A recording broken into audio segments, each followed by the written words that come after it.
गंवार सास। ममता ने अपने बेटे को पढ़ा लिखा कर बड़ा आदमी बनाया। अब वो शहर में अपने परिवार के साथ रहता है। एक दिन ममता का बेटा रोहन अपनी पत्नी आलिया से कहता है, अरे आलिया, सुनो, माँ अब से गांव में नहीं रहेगी। वो हमारे साथ यहीं रहेंगी शहर में। उनका कमरा आज नौकर से बोलकर अच्छे से साफ करवा देना। ओह, आज तो मेरी किटी पार्टी है, फिर मुझे जिम और फिर शॉपिंग। ठीक है, कल करवा दूंगी। अ, अच्छा, लेकिन माँ के सामने ये कपड़े नहीं चलेंगे। हाँ, तुम्हें साड़ी या सूट पहनना होगा। अरे बिल्कुल भी नहीं। मेरे मम्मी पापा ने इतना पैसा लगाकर शादी इसलिए नहीं की थी कि मैं अपनी मर्जी के कपड़े पहन ओढ़ भी ना सकूं। अरे चलो, गुस्सा मत हो, लेकिन कुछ दिन तो माँ की खुशी के लिए कर सकती हो ना। लेकिन आलिया मानती नहीं। माँ आती है सिंपल सी साड़ी, झोला और चप्पल पहनकर। अरे रोहन, मैं इनके साथ कैसे रहूंगी? मेरी फ्रेंड्स क्या कहेंगी? ये तो पूरी गंवार लग रही है। आलिया, माँ गांव में रहती थी इसलिए ऐसी हैं। तुम आज ही माँ के साथ जाकर उनकी पसंद की शॉपिंग करवा देना। इनके साथ घर के अंदर रहना मुश्किल है, बाहर तो मैं कभी भी ना जाऊं। रोहन को आलिया पर गुस्सा आ जाता है। माँ, ओ माँ। हाँ बेटा। वो माँ को ले जाने के लिए उनका हाथ पकड़ता है कि अरे माँ, तेरे हाथ अभी तक इतने कड़े हैं, तूने इसका कोई इलाज नहीं किया? अरे बेटा, इसका कोई इलाज नहीं। वैसे भी मुझे कोई शर्म नहीं कि मेरे हाथ मुलायम नहीं है, क्योंकि इन्हीं हाथों से मेहनत कर मैंने तुझे बनाया है बेटा। अगले दिन। माँ, मैं ऑफिस जा रहा हूँ। कुछ लाना हो तो आलिया को बोलकर फ़ोन करवा देना। रोहन के जाने के बाद, आप ना आज कमरे में ही रहिएगा, घर में पार्टी है, मेरी सहेलियां आ रही हैं, मैं उन लोगों के सामने आपको नहीं ला सकती हूँ।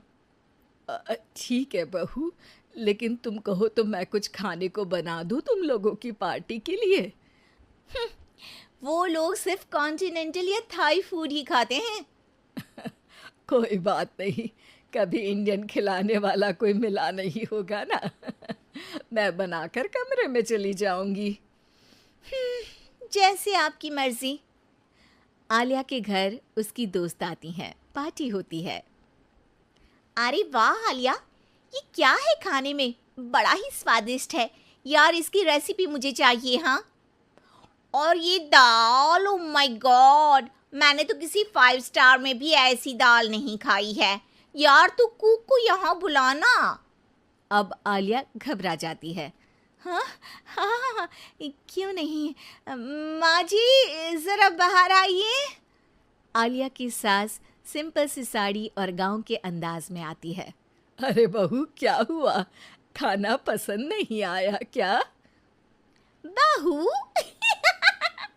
अरे ये गांव से दिखने वाली औरत तुम्हें बहू क्यों बोल रही है? कौन है ये? वो हमारी नई नौकरानी है। सास बहू की बात सुनकर बहुत दुखी हो जाती है। वो सर झुकाकर जा ही रही होती है कि एक सहेली बोल पड़ती है। अरे कहाँ जा रही हैं माँ जी? वो उठकर उनके पैर छूती है। जीती रहो बेटा। क्या है ना, आपकी शक्ल बिल्कुल मेरी माँ जैसी है। पता है आलिया, मैं शहर पढ़ने आई और फिर शहरी हो गई, लेकिन मेरे माँ पापा तो आज भी गांव में रहते हैं, बिल्कुल इनके जैसे ही हैं। आप यहाँ बैठिए ना आंटी, आप सच में बड़ी खूबसूरत है और आपके हाथ का खाना तो लाजवाब है। काश ये मेरी सास होती। सभी सहेलियां सास को घेर कर बैठ जाती हैं और उनसे खाने की रेसिपी पूछ रही होती है कि तभी घर की बेल बजती है और रोहन आता है। अरे क्या बात है, आज आप लोग हमारे घर में? और ये लोग तो मुझे आलिया से ज्यादा माँ की सहेलियाँ लग रही हैं। क्या ये आपकी माँ है? लेकिन आलिया ने तो कहा कि ये उनकी नौकरानी है और इन्होंने भी नहीं बताया। वो नहीं बताएंगी, क्योंकि उनके लिए बच्चों की इज्जत और उनकी खुशी सबसे पहले है।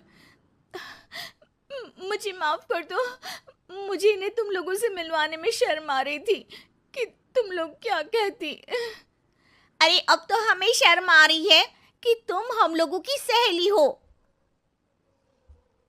हाँ, जो माँ जैसी सास को नौकरानी बोले वो हमारी सहेली नहीं हो सकती।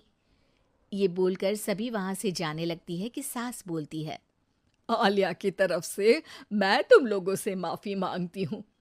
उसने जो कहा उसके लिए मैं उसे माफ करती हूँ। अब तुम लोग भी उसे माफ कर दो, क्योंकि अगर तुम लोगों ने उससे दोस्ती तोड़ी तो फिर मेरे हाथ का खाना कैसे खाओगी। नहीं नहीं आंटी, जरूर आएंगे, लेकिन अब आलिया की नहीं बल्कि आपकी सहेली बनकर।